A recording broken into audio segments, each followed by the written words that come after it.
Hello दोस्तों, आज हम त्रिकोणमिति सारणी के बारे में सीखेंगे कि त्रिकोणमिति सारणी बनाया कैसे जाता है। एकदम ही सरल तरीके से सीखेंगे, ध्यान से देखें। पहले से ही मैंने ये सब तैयार कर लिया है, यहाँ नाम वगैरह डिग्री वगैरह सारा लिख लिया है। हम सर्वप्रथम सबसे पहले त्रिकोणमिति निकालने के लिए पहले हम साइन की वैल्यू निकालेंगे, और साइन की वैल्यू निकालने के लिए हम सबसे पहले देखें कैसे निकालते हैं साइन की वैल्यू। पहले यहाँ पे हम रूट बनाएंगे। सर्वप्रथम सबसे पहले हमने रूट बनाया, रूट के अंदर 0 से लेके 4 तक लिख देंगे। 0 1 2 3 4, लास्ट वाला नंबर क्या है 4 है, और 4 से ही क्या है सभी को डिवाइड कर देंगे। तो 4 4 4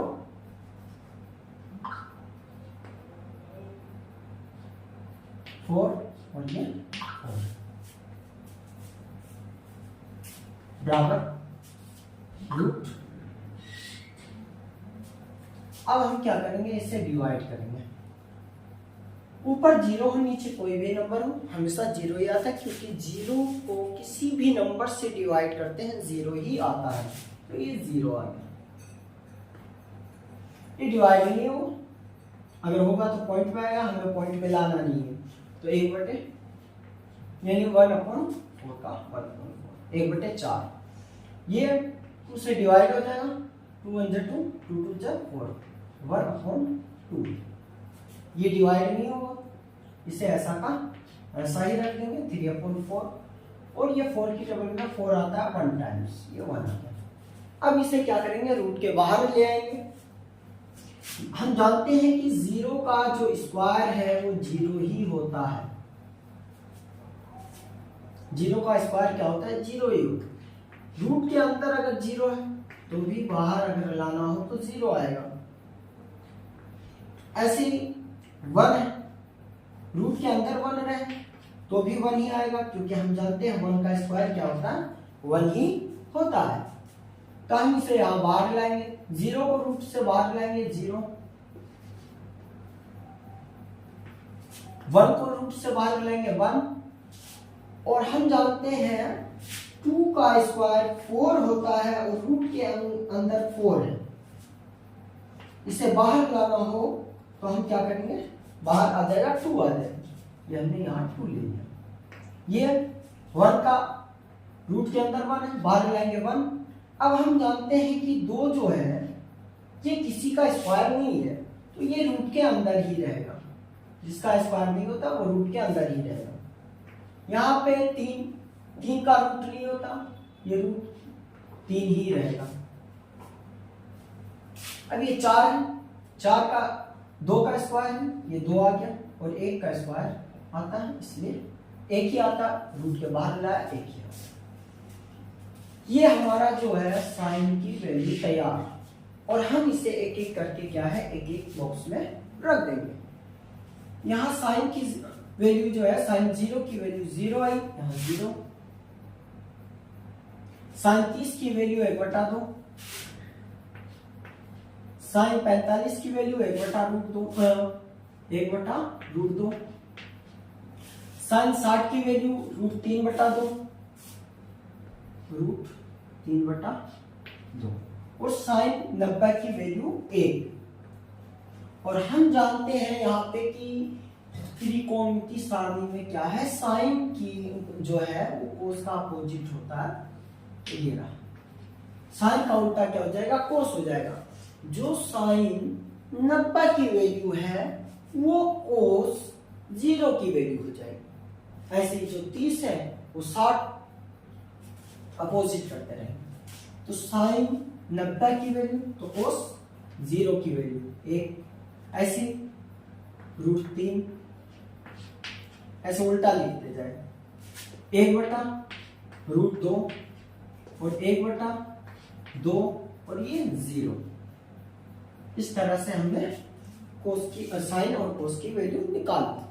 जब हमने यहाँ पे साइन और कोस की वैल्यू निकाल ली है, अब बचता है यहाँ पे टेन की वैल्यू, और टेन की वैल्यू निकालने के लिए हम क्या करेंगे, जैसा कि हम जानते हैं और जो हमारे इस त्रिकोणमिति प्रश्नावली में काम भी आती है, टेन थीटा बराबर sine theta upon cos theta.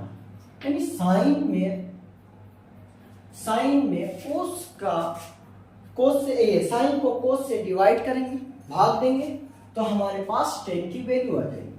यहाँ टेन जीरो की वैल्यू याद करनी है, तो साइन जीरो में के वैल्यू में कोस जीरो की वैल्यू का भाग दे देंगे। तो ये रहा साइन बटे कोस जीरो बटे एक।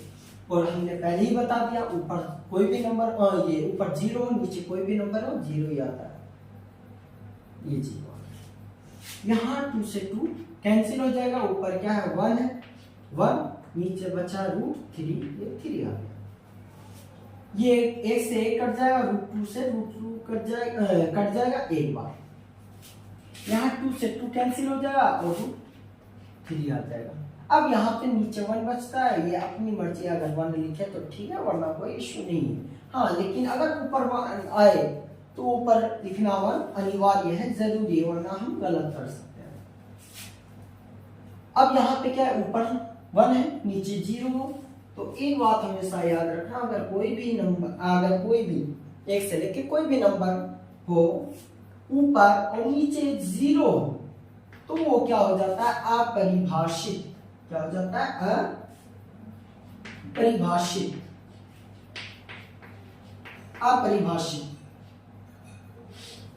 या यूं कह लें अनंत। अनंत हो गया, तो यहां पे क्या आ जाएगा, अनंत आ जाएगा, ये अनंत आ जाएगा। और 10 का उल्टा क्या होता है, कोट होता है। तो जो जैसे हमने साइन और कोस का क्या, वैसे इसका करेंगे, 10 का उल्टा अपोजिट उल्टा करके लिखो। तो यहाँ पे कोट 0 का अनंत, कोट 30 का √3, कोट 45 का एक ही रहेगा, 45 का सेम ही रहेगा, और कोट 60 का 1/√3 और कोट 90 का 0। इस तरह हमने 10 और कोट का निकाल लिया। अब बचा है सेक और कोसेक। हम जब सेक का निकाल लेंगे तो कोसेक का भी आसानी से निकाल लेंगे।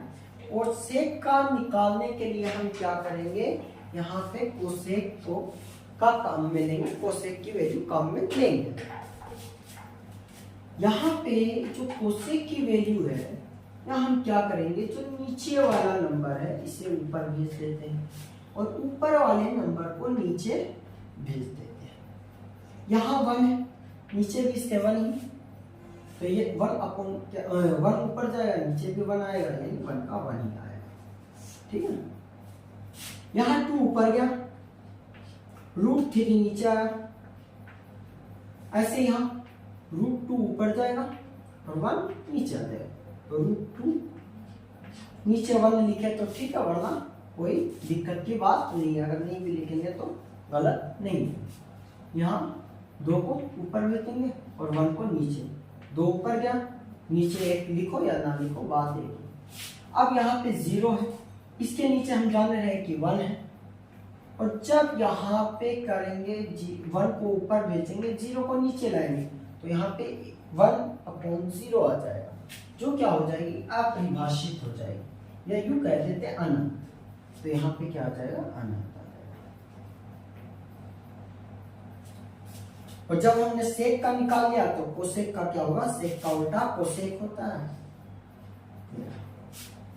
तो हम इसे उल्टा करके ऐसे लिखते हैं, अनंत कोस 0 का 1 अनंत, कोस 30 का 2, कोसेक 30 का 2, कोसेक 45 का √2, कोसेक 60 का 2/√3 और कोसेक 90 का 1। इस तरह से हमने त्रिकोणमिति सारणी तैयार किया, सीखा, एकदम आसान तरीके से सीखा है।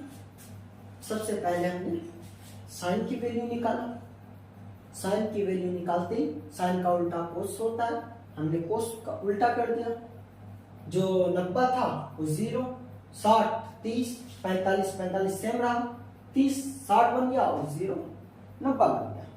फिर हमने 10 निकाला, तो टेन निकालने के लिए हमने क्या किया, साइन में कोस का भाग दे दिया, ये हम भाग दे दिया, साइन में कोस का भाग दे दिया, क्या आ गया टेन का।